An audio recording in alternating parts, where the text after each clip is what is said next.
The Gospels contain a story of Jesus calming a storm. Let's look at Matthew's version, where we can observe several significant details. In calming the storm, Jesus demonstrates power over the waters, just like God in the Old Testament.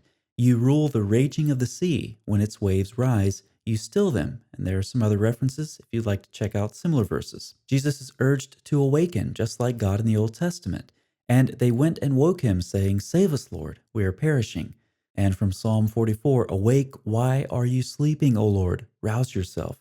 Do not reject us forever." Jesus rebukes the waters, just like God in the Old Testament. Then he rose and rebuked the winds and the sea, and there was great calm. From Psalm 18, "Then the channels of the sea were seen, and the foundations of the world were laid bare at your rebuke, O Lord." And yes, there's that curious detail that Jesus was sleeping.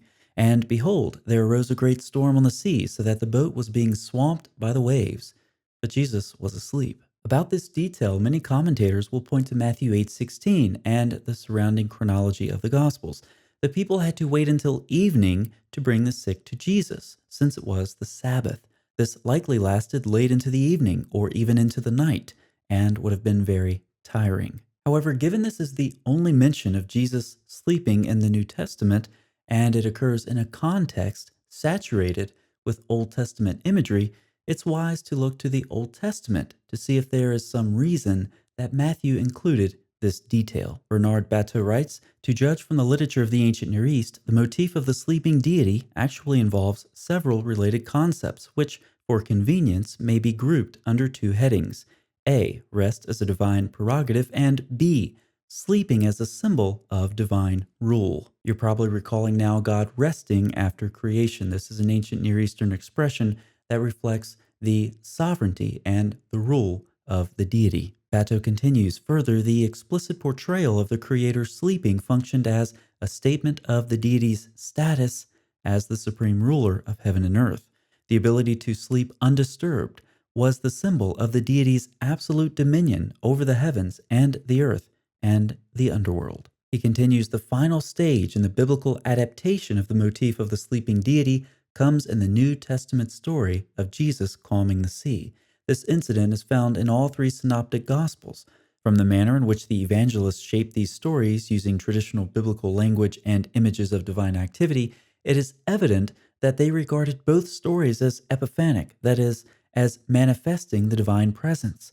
The matter of Jesus sleeping on the storming sea must be interpreted within this epiphanic context. Matthew included the detail about Jesus sleeping so that readers would recall the sleeping deity motif already found in the Hebrew Bible. Quoting Isaiah, Matthew writes, "Behold, the virgin shall conceive and bear a son, and they shall call his name Emmanuel," which means God with us. As is typical in ancient Near Eastern literature, a name is much more than simply what one is called. Leon Morris draws the obvious conclusion. Matthew surely intends his readers to understand that Emmanuel was his name in the sense that all that was involved in that name found its fulfillment in him. Matthew began his gospel by saying that Jesus is God with us.